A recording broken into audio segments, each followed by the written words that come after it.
live. Alex has got his music. All right, music boy. Let's go, DJ. I kind of forgot my speaker, but do some quick beatboxing real fast. No, let's not. And now introducing Opportunity Investors. Welcome, everybody. All right. Hey, so are we live? Oh, we are live. What's up, everybody? Opportunity Investors. This is May 2021. The masks are down, and we are in full speed. We are excited to be here. This is our second meeting in person. We're still trying to figure out how to get back to in person, but I will say that it's just good to be around other human beings. So Truth. Thank you guys for coming out. We're going to be talking tonight about hard money loans. When you're doing real estate investing, one of the things you commonly run into is running out of capital. And so we want to jump into just how to get past those hurdles. And one of the ways is hard money loans. I'm Alex Winfield with Coastal Group and the Winfield Real Estate Team. I am a local real estate agent here in Hampton Roads. We work with everything from retail to commercial, focus on retail, but we do a lot of investing. We love investing. It's a passion of ours, passion of mine, and passion of our team. We've got Dan and Ricky just joined the team. Well, Dan's been on for a while, but the team is in place so that we can do things like work with investors and service them well. And what we wanted to do with Opportunity is talk about real estate investing. That's kind of what we do. That's all we do. Sean Bowen over here has, I think we joined after the first month. Actually, you came and spoke at the first month. Yep. And then we're like, this kind of works. This is what we like to do. So basically the idea was this. I like to talk about real estate. Sean likes to talk about real estate. And beer. I like to learn about real estate. Sean likes to learn about real estate. And we're like, we like to drink beer. So breweries was the natural place for us to meet up at. Of course. And that's how this kind of all got Of course. started. So if you guys haven't been here before, we got a little online group here. Opportunity Investors is about real estate investing and the opportunities there, the strategies, how to do the financing, and the we try to bring in industry professionals and experts and have them talk about relevant subjects that are related to our area, our market, what we're trying to do. And then we try to, talk about those ideas, digest them, and we usually do it over a cold, crafty beer. So that last element to our group is networking. And of course, the last year that's been a little difficult. But We've done good. We've kept it going. Yeah, we've kept it online. We've done our best. Yeah. We've done really good with that, I think, compared. So yeah, man, we're here now. We're excited to be in person. We're excited to be back and start building this back up again. But throughout that whole time, we were doing virtual, and it actually was cool because we got so many people that in the Hampton Roads area that are overseas with the military, and a lot of those people tuned in more than they would have been able to before. But let's do this. Let's start it how we normally do. Let's learn a little bit. Let's network, and let's raise your glass for a quick toast. Oh, I'm out of beer. All right, I got like a little beer with a bug in it. It'll work. I'm serious. There's a bug in it. Let's go. May your cask be secure and your cup overflowing. You. Cheers. Hold on, we gotta do at least a little cling. Hold on. Yeah. Bing. Nice. Did a lot of fake clings throughout the Virtual clings. Some real ones. All right, guys. So I'm Sean Bowen, Full Circle Investment Group and wholesaling out of the box.com. My specialty is wholesaling, rehabbing, and really focusing on creative financing. Okay. So if you guys have been following us for any time, most of the guys here know me, and then guys online. So we are very, very versed in the wholesale game, finding deals, and then doing creative finance to those deals. If you can't make a cash offer, how do you take over sub 2? How can you make a bridge loan? Getting creative, right? And fortunate enough, we have Lisa here today that is going to talk with us and help us understand a little bit to the hard money side of things. Okay. So this is something that Lisa's been working with Richmond Mortgage for, you say 4 years, 5 years? 5 years. 5 years. So very versed, very understanding of multiple different types of situation. And I think she's going to bring a lot of value to this group. So I just want to jump right into it, guys. There's no reason to hang out and talk about anything else, but this is what we're here for. So we'll pass it off to Lisa and let her get it going. All right. Thank you. Thanks for having me. Even though it was short notice, I'm just going to keep on mentioning that. We don't have a full-blown presentation for you, but hopefully you'll get some good information out of this. I'm Lisa Girardi. I'm with Richmond Mortgage, and you may have heard of Mike Crumbine. He is the OG of hard money lending in this area. We lend in the Richmond and surrounding area and all of Tidewater. We're about half and half. He started the company 21 years ago. And like you said, I've been with him for 5 years. I think I started with him as a bookkeeper, setting up the original company. And he called me 16 years later. No, he emailed me 16 years later and said, he'd grown, he needed a full-time controller, and, was I interested? And I was between gigs, and I said, yeah. So that's the lesson, is keep all your emails and check them all, even from 20 years ago. It can pay off for a really great job. So anyway, I told him, I said, I'll be your accountant, but that's really boring. I want to get on the real estate side, because that's what I've been doing most of my career. As an accountant, involved tangentially, but always lending, residential, forward loans, reverse mortgages, SBA loans, commercial loans.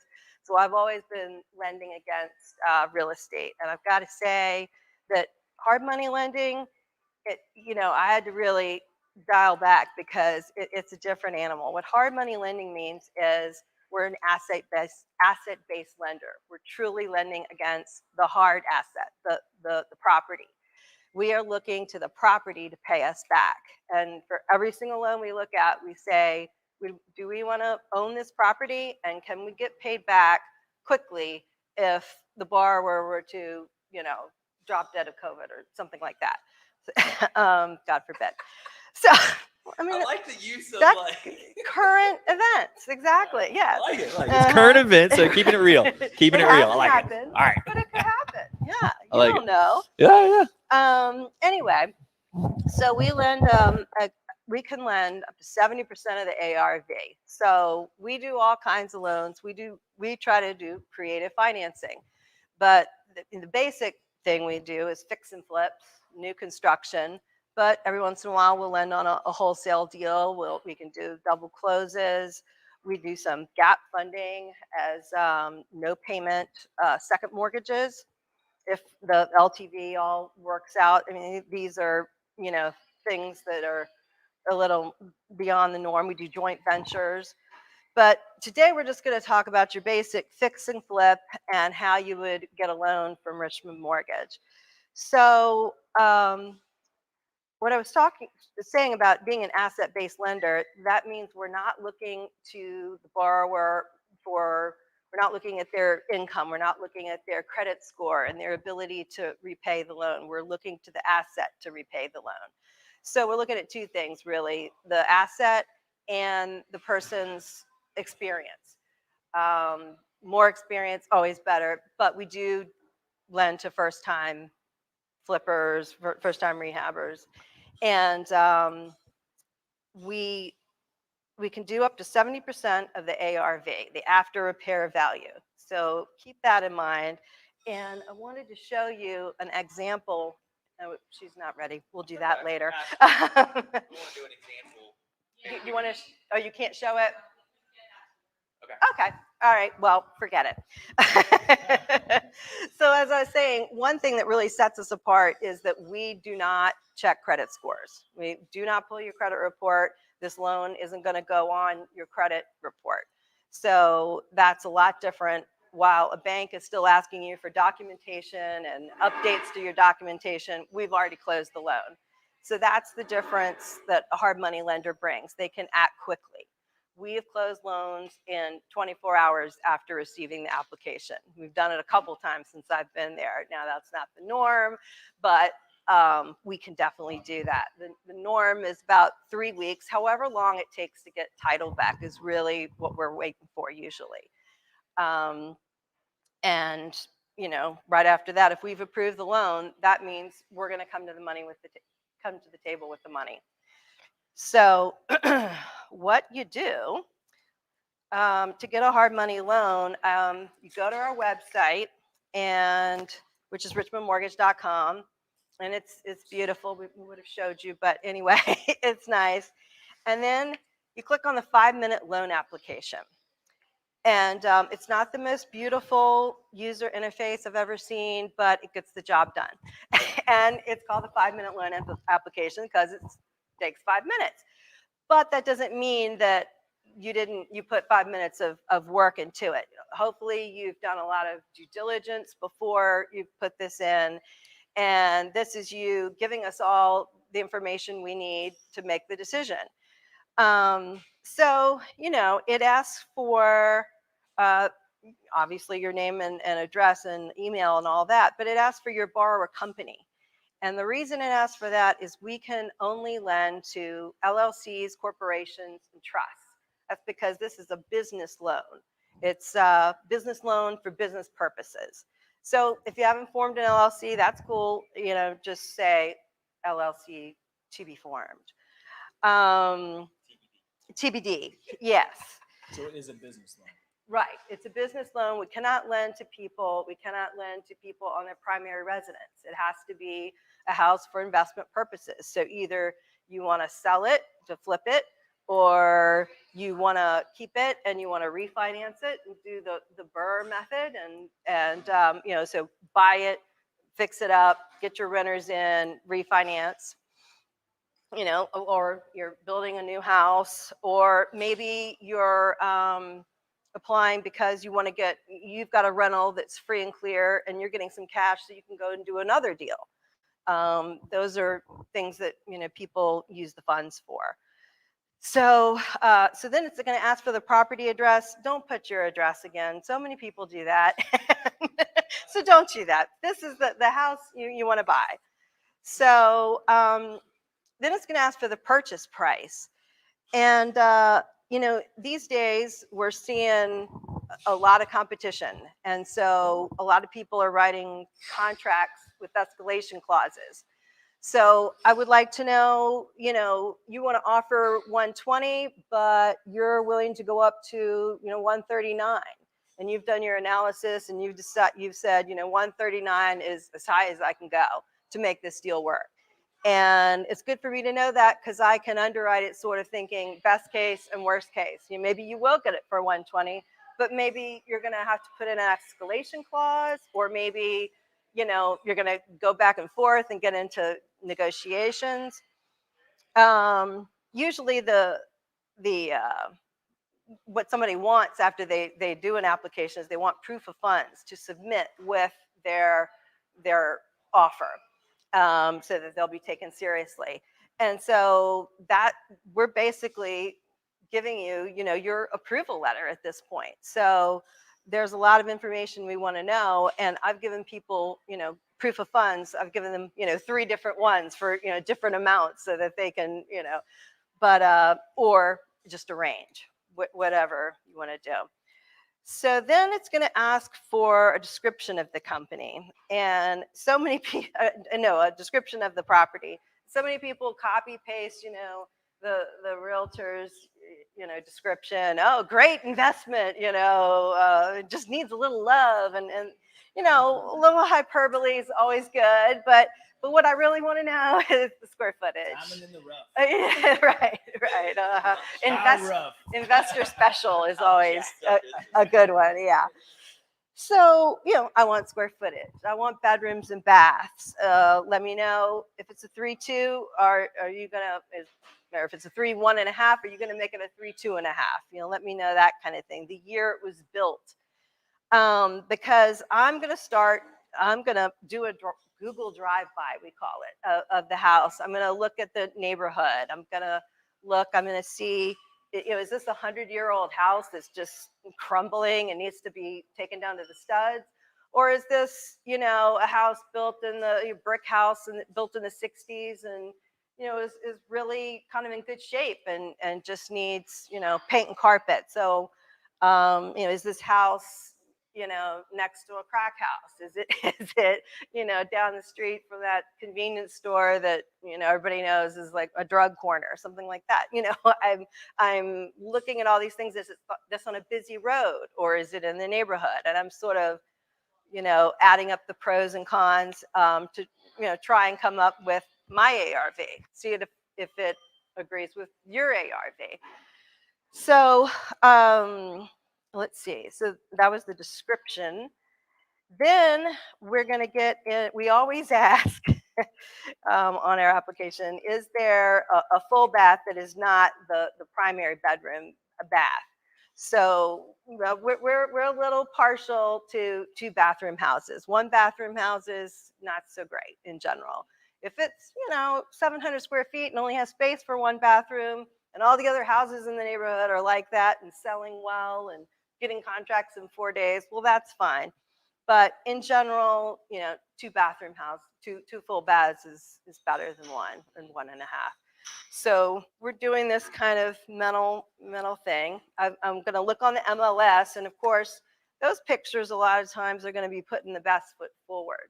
So it would be really great if let's say you've been there. Maybe you took your contractor through. Maybe you are a contractor. Maybe you've been doing rehabs for years.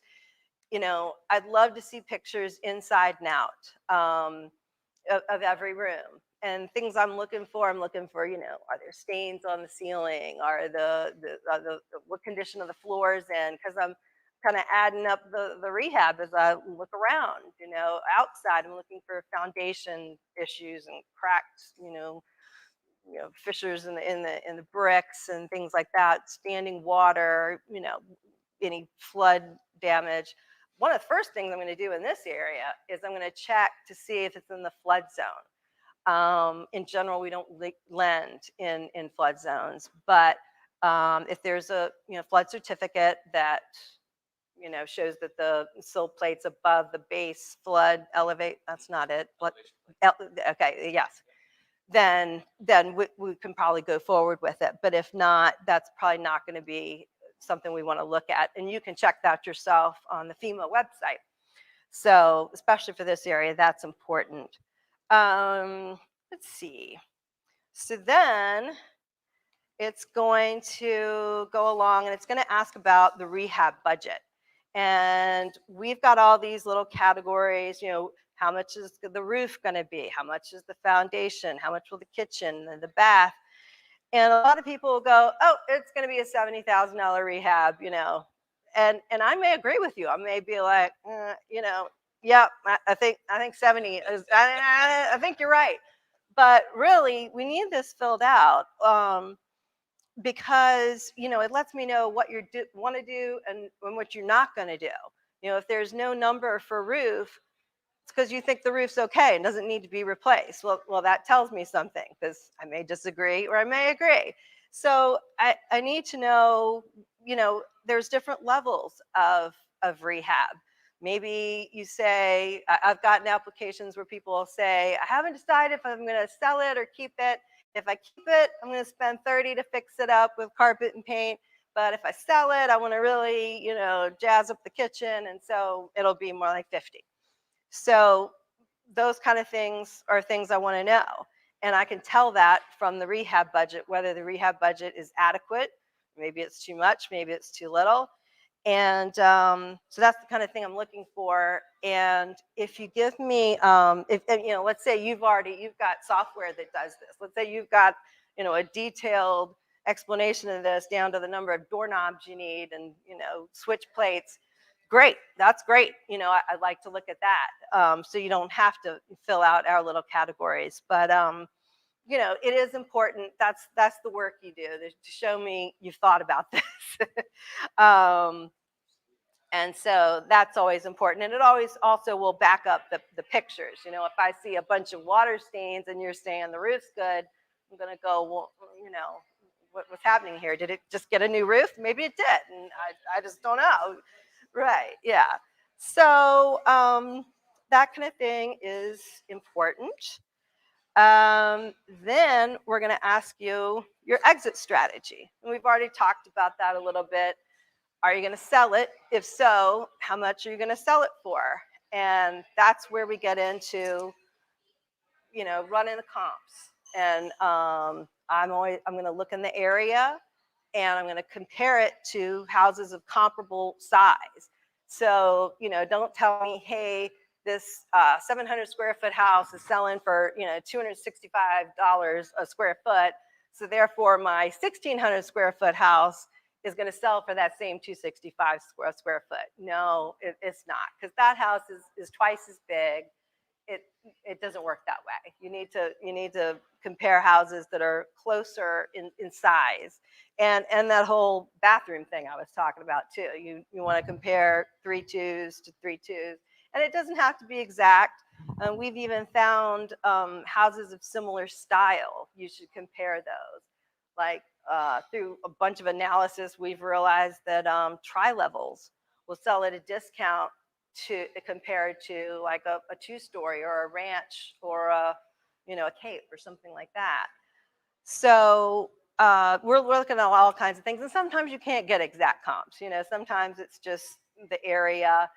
We were looking at a house that's old from the 60s, and it's surrounded by all these neighborhoods of $400,000 houses. Well, that's great, but that doesn't make that house worth $400,000. That one's probably it's a little cape with tiny little rooms upstairs compared to these brand new 4-story houses. Not 4-story, $400,000 houses. They're just not comparable. It's never going to be that. Even if you got it and make it new, it's still not going to be comparable to that. So we're looking at all that kind of thing. And let's say you have comps. Maybe you found comps, maybe your realtor found comps, and so show them to me. So like if we disagree, I can consider them, or I can be like, yeah, I didn't see that. You're right. So and then back to the thing of what are you doing with it? Maybe you're not fixing it up to sell. Maybe you just want to get it nice and get it so that you can qualify for a refinance. You want to, you're using our money just to buy the house quickly, purchase it, fix it up, get some renters in there. Many these long-term lenders, they'll have various and sundry, terms. Things like, we want you to have owned it for 6 months, or we want you to have the renters in there for 60 days, or something like that. I want to know all that as your exit plan, if that's your exit plan as opposed to selling it, because that's a different ballgame. So then I'm going to think, well, do you qualify for that loan? What are the terms? And so we can think about that. So if you're doing something like a BRRRR strategy, right, you're saying that you should get pre-qualified with the long-term lender before the deal potentially. I think so. I mean, as best as you can. It's usually far off, and banks don't seem to be able to look at this horrible house and say, yeah, we'll end on that. But in general, do you qualify for their underwriting criteria, the credit score, will you have, let's say they will only lend it up to 80%. Will you have that? And all those little other things that they have, like owning it for a certain amount of time or having renters in there for a certain amount of time, that kind of thing. So we'll know, this loan isn't going to pay off before 6 months because he has to own it, this long before he'll qualify. Yep. So that's what's important about the exit strategy, to know what you're going to do with it. Can you go back real quick? Because I think there would probably be some guys online asking this question. Can you talk about running comps from your standpoint of what you're looking for? Meaning, where do I go to know I can't go to a certain area, or I don't go over this line? How far out, like that kind of stuff? Yeah, that's an art, really. I say in more urban areas, keep it close. Keep it 2 and 3 blocks in each direction, because I live in the city, and I live on a certain street, but literally 3 blocks over there, I hear the gunshots every night, Right. and that street's just a different ball game, than where I live. Are you saying Hampton Roads, or are you saying wherever? Wherever, yeah, in Hampton Roads, any part of a city, where it's city blocks. I don't go many blocks away. I try to stay pretty close in that same neighborhood. How about the square footage? Square footage, I try to stay really close with that too. I try to stay within, just a 15% maybe differential in the square footage. This is what I do. And I noticed that appraisers will, they'll have a much bigger range, and that's okay. I mean, you can adjust for it. And, but like I said, the price per square foot of a 700 square foot house is, in the same neighborhood, is going to be much higher than an 1,800 square foot house. That's just the way it works. It's not one for one. It's not, So that's not apples to apples. Right. That's not apples to apples. Right. You need to. One element. Yeah. So you want similar size, similar location, similar style, and similar, let's see, I already said area, style, size. Yeah. So what if you had a 2-story home, but you only had 1-story comps? How would you look at that? Right. Right. Sometimes you can't get all those things. Ideally, that's what you'd like. And these days, when we've got so many sales everywhere you look, there's plenty of comps to be had. Okay. But in times where we don't have all this going on, you might, have to go further out, or you might have to compare a 1-story to a 2-story, and that's fine. We're getting a general idea, and we're always comparing the house that you're talking about to a house that's been fixed up, that's got the granite, that's got the stainless steel, that's got the, light gray paint that everybody is using. And so sick of it. So sick of it. I can look at the pictures like this house going, yep, gray and white. Yep. Yeah. Right. Yeah. Call that like the investor special. Yeah. Right. Yeah, but it worked. So yeah. But anyway. Right. So, right. We're always going to compare to houses that have been fixed up. So, because that's what we're looking at. We're looking at a house that's been fixed up. So, if we've, done our job right, then we are lending up to 70% of that fixed up value. Okay. But you're right. You can't always find comps that are perfect, but these days with so many, a lot of times you can. You can go, this house is exactly like this house, and he's fixing it up just like this one's fixed up. And that's what I'm going with. Okay. Cool. Yeah. I get that a lot on the wholesale side. Townhouses, right. Yeah. Yeah. Don't try to tell me it's going to sell any more than the exact same one next door. Yeah. 2 weeks ago. Right. Yeah. Now, of course, if you're looking at something that was a year ago, you got to add 10 to 15%, because that's what's happened literally in this market. That's another good question. How far back do you go? 6 months in general. Okay. But if you've got an area that doesn't have as many, I'll go back 12. Sometimes if it's a really special property and something strange about it, I'll look at 2 years maybe. Okay. Will you guys look at those top comps in the area? So you've got the property that's been flipped. It's kind of your kind of pilot house. Is that what you guys are looking at? Let's say as compared to somebody who's just listing their house and they're not flipping it completely. We don't look at those necessarily as the standard, but you guys might, because that's the goal, right? To get to that top level. you guys use that top level as kind of your pinnacle, or is that kind of thrown out? Well, I'm always going to be conservative, so I'm always discounting. Like I told you, all the things I'll discount for. I'll discount for a busy road, and I'll discount for the fact that that house is gorgeous, but I don't think the slip's going to be that gorgeous. So I'm gonna come down off of that top number. I'm gonna always be cutting down and being more conservative, which shouldn't frustrate anyone from asking for the moon. That's fine, but I'm going to look at it from what I think we can get for it. So, and quickly. That's the other key. We don't want to be rating around in that kind of situation, right? So, things like a house being in a rural area. A lot of times we won't lend in a rural area, but that's the thing these days. So we're getting more Spreading further and further. Yeah, we're going a little further out, and people like a little more space now, and so we are looking at those. So, To finish us out, we got about 5 minutes left. What do you think helps close this out so we can get to some Q&A for you? well, one thing we didn't talk about was down payment. Okay. So we are getting in some great deals with great down payments, and of course, that's always going to make us feel good, especially if you're doing this for the first time, is a down payment where you're participating in the deal. It's called skin in the game, and I really hate that expression, and I don't want to use it, but anyway, it really is. It's real, right? Yeah, it's real. It's real. It's real, yeah. But Real statement. it's called a down payment. Okay, so let's just stick with that.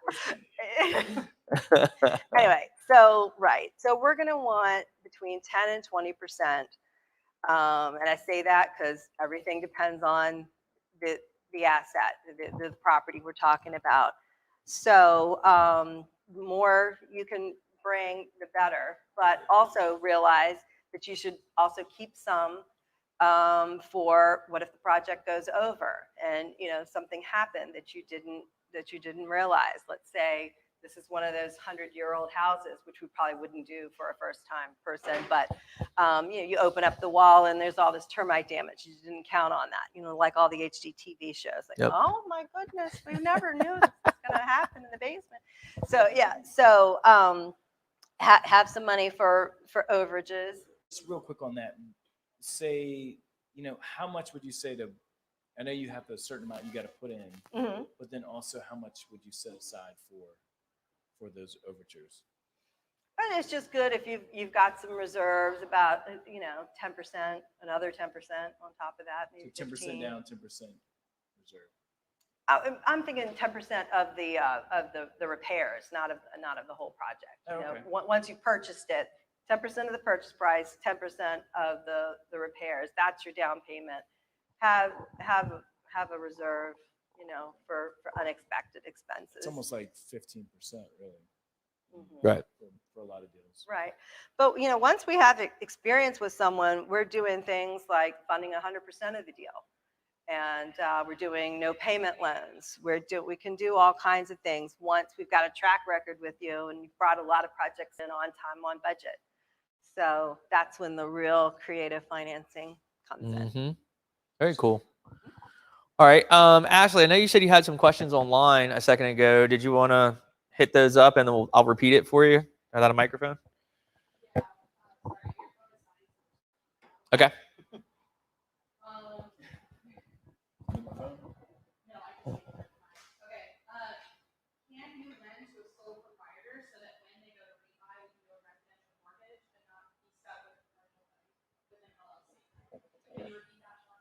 Nope.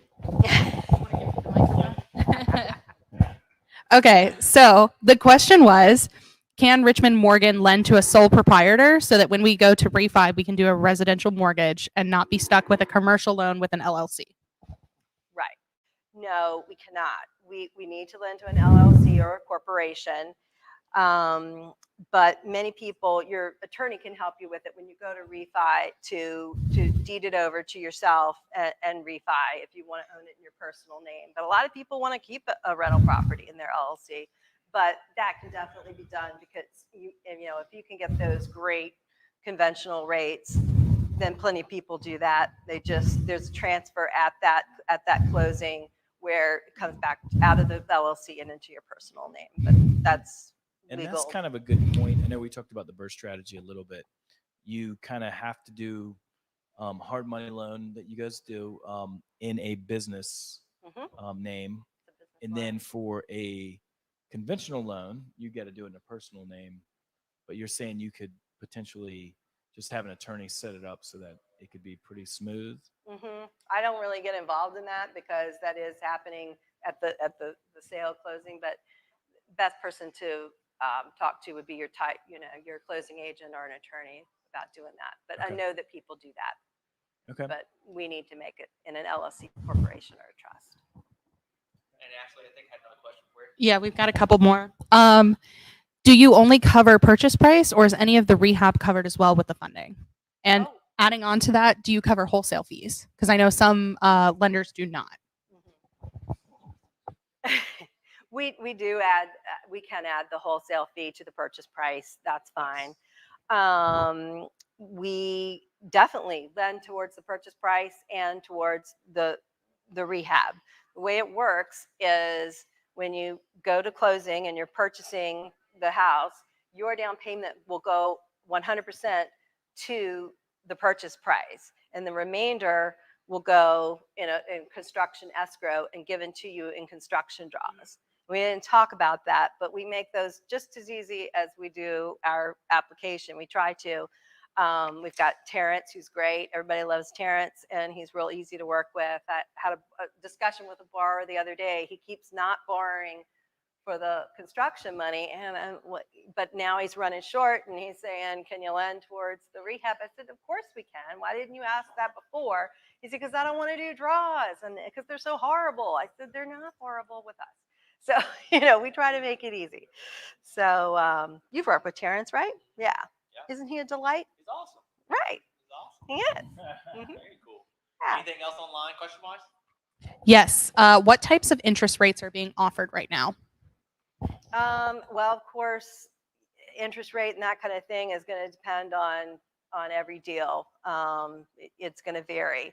So, I mean, I can say right now the average rate is about 10.5% for your average deal for average borrower. Is that in a 1-year term or 6-month term? That is on an annualized basis. So you're going to pay a portion of that, depending, divided by 4, if you're only keeping it for 90 days. And we don't have any prepayment penalties. We prorate things down to the day.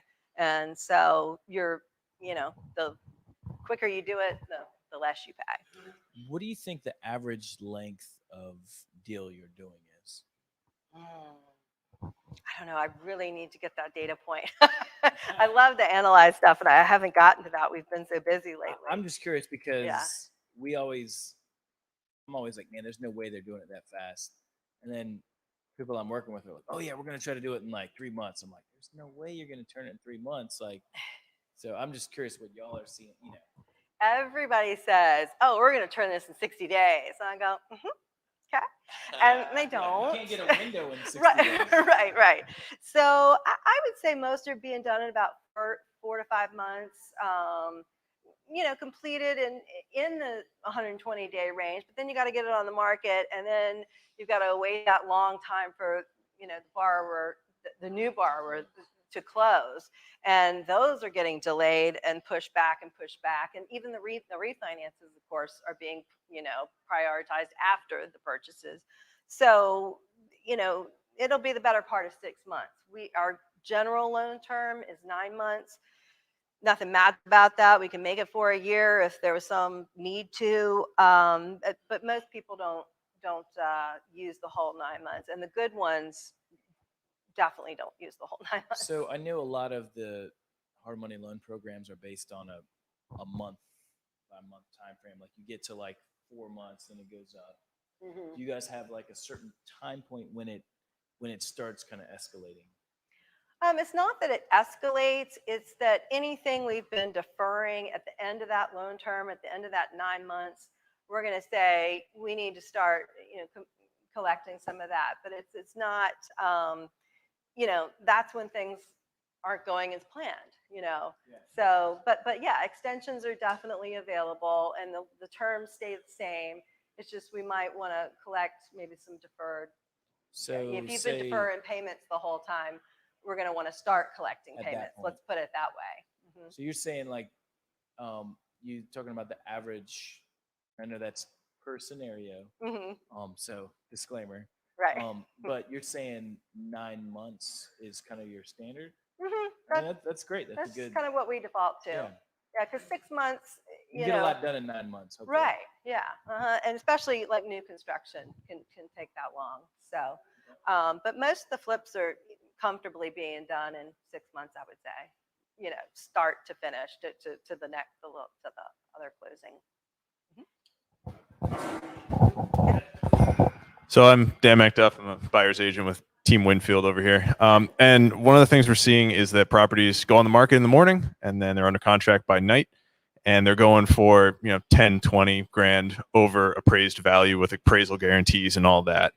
What are you doing to help us help our clients or, help investors be able to snag those properties if the numbers still make sense? For example, a lot of the times I'm putting in offers on a Saturday night. Is someone at your company going to answer the phone and get that pre-qual letter so that I can get a deal locked down? First, let me say thank you for that question. And I can't stand it when people that are being interviewed go, "Oh, thank you for that question." But really, thank you, because I forgot to say that. And that is something that sets us apart, is we're going to give you an answer in 24 hours. If you give it to us in the morning, Mike and I are dividing up the deals. They come directly to our emails. We're looking at those deals. We intend to give you an answer like before 2 is really, what we're aiming for. It doesn't always work out. People don't always return the call. And yes, Mike does work sometimes on the weekend. Sometimes, I get the urgent, text and, I'll look at it and we'll give you proof of funds. I'm not going to guarantee you we'll do it on the weekends, but a lot of times, you can tell them, "Hey, I'm working with Richmond Mortgage," and they'll get it to you on Monday, and we will. And so that is something that sets us apart is quick answers so that you can go ahead, because it's very competitive out there now. And we know that. So we try to help with that. So get you your proof of funds. Anybody else here got anything? Try to open it up online and try to open it up here. I know we got a few guys, so no. Anything, guys? Nothing. Okay. Anything online, Ashley? You got anybody writing anything? Okay. Cool. Was there anything that you felt like you missed or something you wanted to talk to or go back to or anything like that? You feel like you got out what you wanted and I think so. okay. Yeah. Well, the last thing was, we talked a lot about the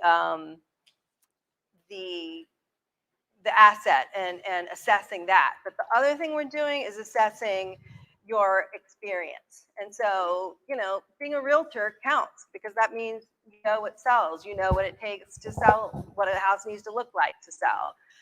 Let's say you're a contractor who's done a lot of flips for other people, you've just never done one for yourself. That counts. If we can have verifiable experience where you can give us the address and maybe it's on the MLS, or maybe you can send us pictures, tell us, what you bought it for, what you paid to repair, what you sold it for, that's verifiable experience. And, that counts. And that doesn't say we don't work with first timers, because we do. But it's always good if they're working with somebody like you that can help them along the way. But we intend to be that second set of eyes looking at the deal to let you know. I guess this is one important thing I didn't say, is the first thing we're going to do is see if this deal makes sense. Are you going to make money? Are we going to make money? Because if not, then let's find another deal. We'd love to work with you, but not on this deal. So let's keep looking. That can happen, especially when you start out. And, we've got a lot of experience, and we're going to say, you're not going to get that, or you can't fix this house up for that much, or something like that, because we want you to come back and do it again and do it again. And we have a lot of repeat customers, and we're really proud of that. And I will say this: I've dealt with some of these online companies, Mhm. and it's not the same case. So No, not at all. I think there is a huge value in that, in actually caring. For local guys- lending, local mean- lending. Mhm. I'm assuming your model is not to just pick up properties. No, no, we don't it's enjoy to, that. Yeah. it's to No, do that's- money. Right. Mhm. So a lot of these online companies are not based that way, and you get totally different experience. How would you say you guys kind of separate yourself from these online conglomerates that just kind of give a loan to everybody and their stepbrother? Well, I think for one thing, when you call us, call Mike or me, we're the decision makers. We're the ones that are going to be able to say, yes, I can waive the appraisal, or no, I want an appraisal on this. We're going to give you an answer fast. And if we need something in addition, say, we can approve this, but we need to see this property. And so it's subject to Richmond Mortgage inspecting it. You're going to know what you need to do in order to make this deal work, rather than this whole, get down the road a week and, we really need more down. Or I've heard horror stories of literally on closing day, we need $10,000 more down. Well, where are you going to get that? Yeah. You didn't say that. So, as we set up the deal and any conditions we have, those are going to be the conditions. And you're going to know when we say we're going to fund the deal, we're going to show up with the money, and you're going to close. I like to go off of that and say, for guys online and guys here, I have heard people in the past be like, oh man, that lender's just not doesn't like me, or that lender has a thing against the deal. And it's like, no, the deal doesn't work. Mm-hmm. So if anything, look at the lender as a person of help, right? Lean on that lender for the help instead of a detriment. They have the experience. They want their money back. They want you to make money, right? So think about that for the guys that are online and here, that I've never, ever had, when lending or borrowing or whatever, I've never gone to a person that had experience more than I did and go like, what's your problem? Are you serious?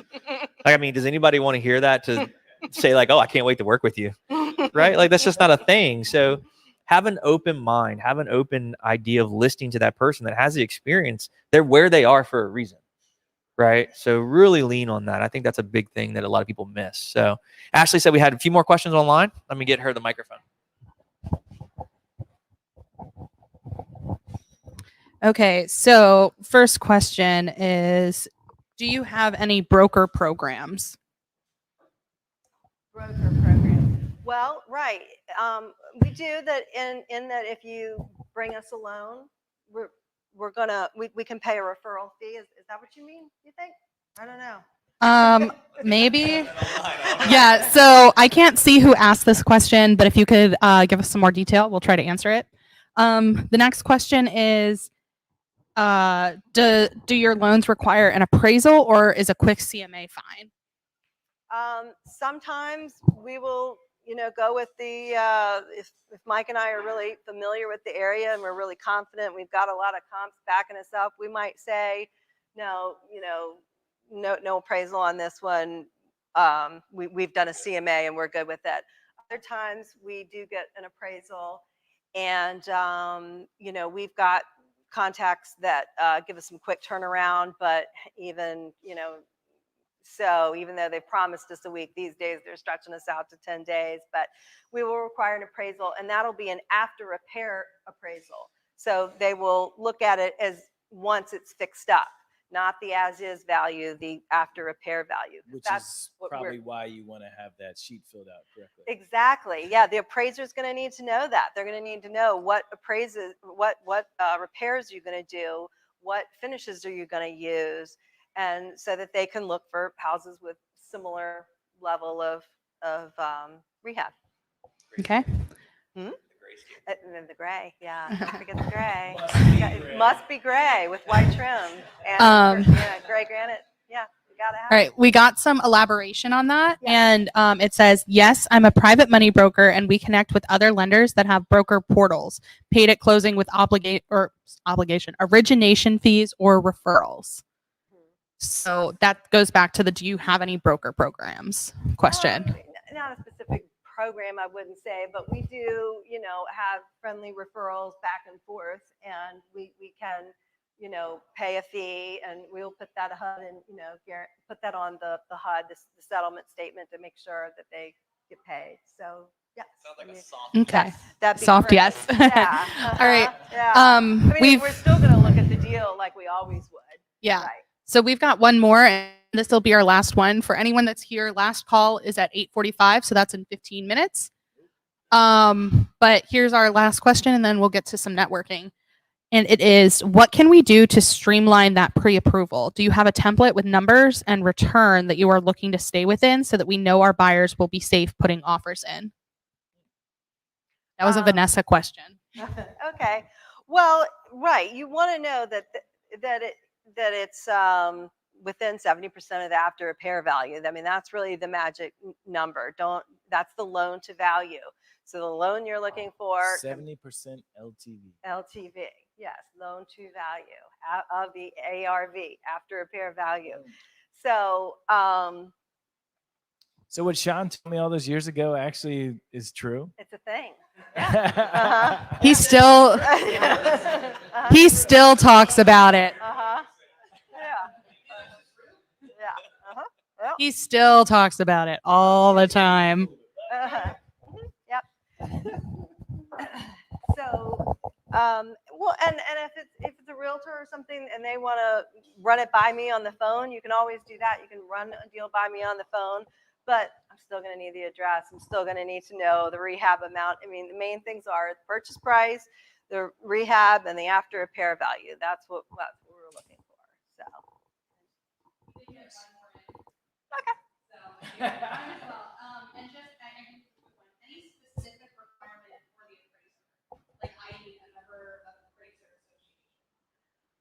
We have specific. Oh. Yeah. So is there any specific requirement for the appraiser, i.e. a member of an appraiser association? Like, do they have to be a member? We already have a specific list of appraisals and appraisers, and we will accept certain appraisals if you already have an appraisal. And no, it doesn't have to be, you know, FIREA and all these different things. You need to be a licensed appraiser, though. So, yeah. So would we be able to get a hold of your application? That's something that richmondmortgage.com. Go to the. Yes. Okay, sweet. Please 'Cause I take know- these. Right, and maybe we could. Community. Yes. We'll put that link in our. We will put the link for Richmond Mortgage's website that has this form that you're going to want to fill out, the 5-minute loan application.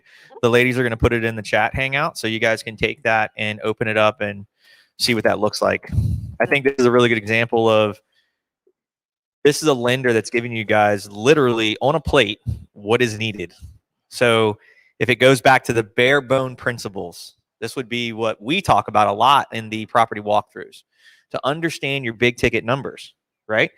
So the roof, the windows, the kitchens, the baths, the floors, the HVAC, the electrical, the plumbing, like by the time you get through that, and I'm pretty sure it's on this It's all on application, there.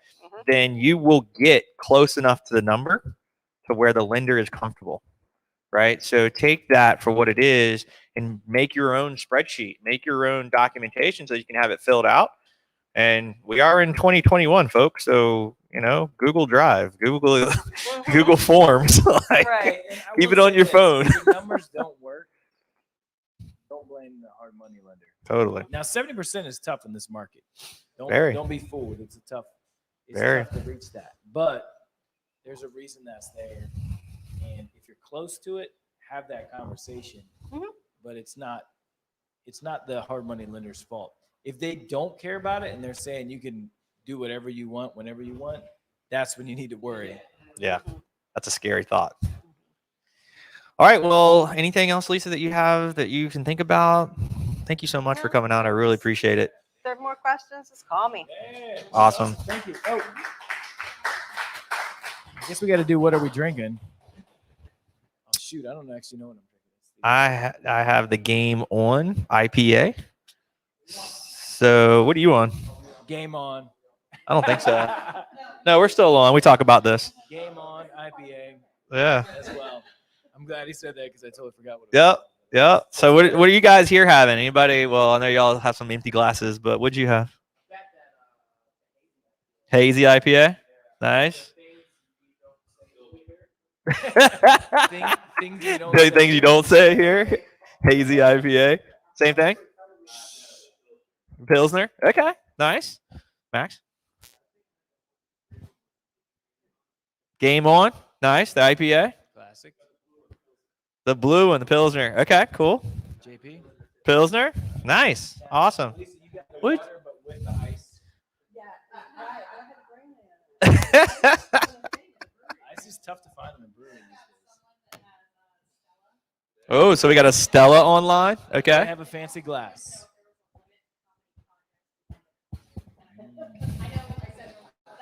For a first timer, we're going to want to go through the first one and see how that goes.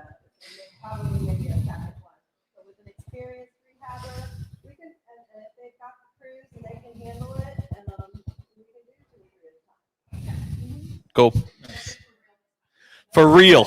No more. All right. No more Well, questions. guys, thank you so much for coming in, being online, and Lisa for coming in. I know she came in at very short notice and came in anyway, so I really appreciate it. Thank you for coming down and hanging out with us. Anything here, guys, that you have questions for? You good to go? Good, good, good. All right. Oh, thank you all for joining us. It's great. Yeah. Ton of information. Thank you, Lisa. Yep. And we will see you guys next month. Airbnb. Airbnb. And we got a lot to talk about. Yeah. Norfolk, Virginia Beach are like totally different now. It's all crazy and people are chopping off heads. So be ready. So, guys, remember next month, for those that are still online with us, and then here, we are going to be at Bold Mariner in Norfolk, and we're going to be talking about Airbnb, right? So you don't have to stretch all the way down to the oceanfront, Virginia Beach. You can come across the tunnel and be right there at the tunnel. June 29th. June 29th. So that'll be Tuesday of the next month, meeting. Every month. Yep. And Sean, I like your Captain Morgan, by the way. Hey.